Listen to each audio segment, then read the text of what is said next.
Saga Egmont presenta Rashomon y otros relatos históricos, de Akutagawa Ryunosuke. Traducido por Iván Díaz Sancho. Narrado por Jesús Brotons. Prólogo. Para los 10 cuentos reunidos en esta antología, hemos escogido el apelativo de históricos.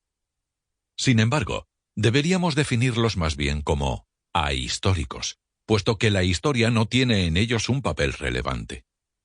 La novela histórica propiamente dicha es un género de ficción producto del romanticismo europeo, que toma como modelo hechos verídicos del pasado, descritos con mayor o menor fidelidad, pero siempre de forma verosímil.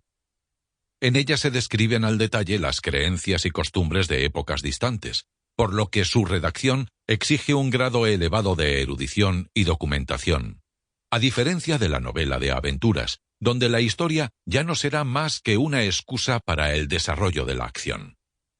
Fruto de la reacción contra el progreso burgués y con un componente nostálgico derivado de la pérdida de las costumbres, suele poseer un carácter reivindicativo de corte nacionalista.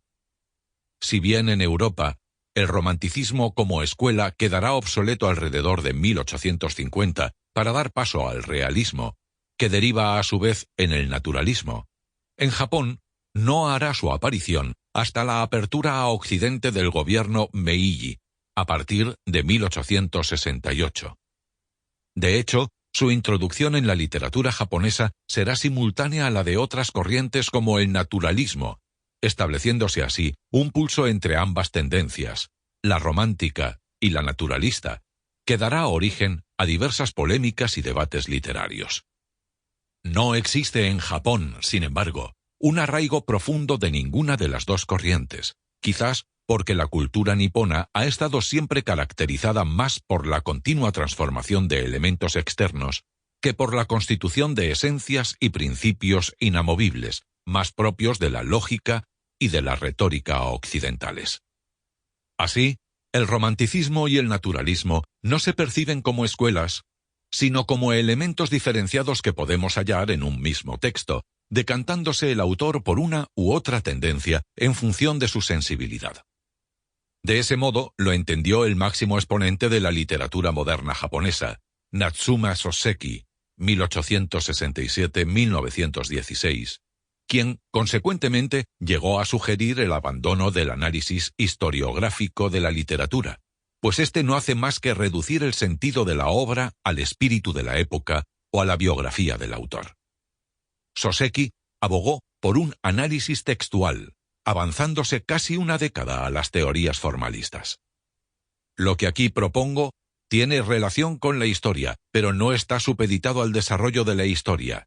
Para una clasificación de obras literarias con validez en Oriente y Occidente, así como en tiempos pasados y presentes, en vez de basarnos en uno u otro ismo, constituido a partir de las particularidades de una época o de un individuo, debemos distanciarnos del autor y del período histórico, y atender únicamente a las características de la obra en sí. Por eso, el único método posible consiste en derivar nuestro análisis a partir de la forma y la temática de la obra. Sosakuka no Taido, La postura del escritor, 1908.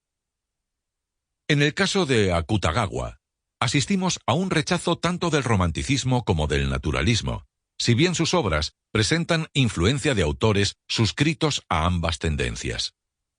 Por un lado, Akutagawa se aleja de la novela histórica iniciada con La bailarina, Maihime, 1890, de Mori Ogai, 1862-1922, a quien no deja por ello de considerar uno de sus maestros literarios. De Ogai le interesarán especialmente obras de 1915, como El intendente Sanshō, Sanshō Dayu, o Yu Xuanji, Yoyenki, en las que la narración de la leyenda histórica cede en favor de un relato más libre e imaginativo cercano a lo onírico. El propio Ogai identificará un antes y un después en el estilo de sus obras, en su artículo La historia tal cual y el distanciamiento de la historia, Rekishi Sono. Sample complete. Ready to continue?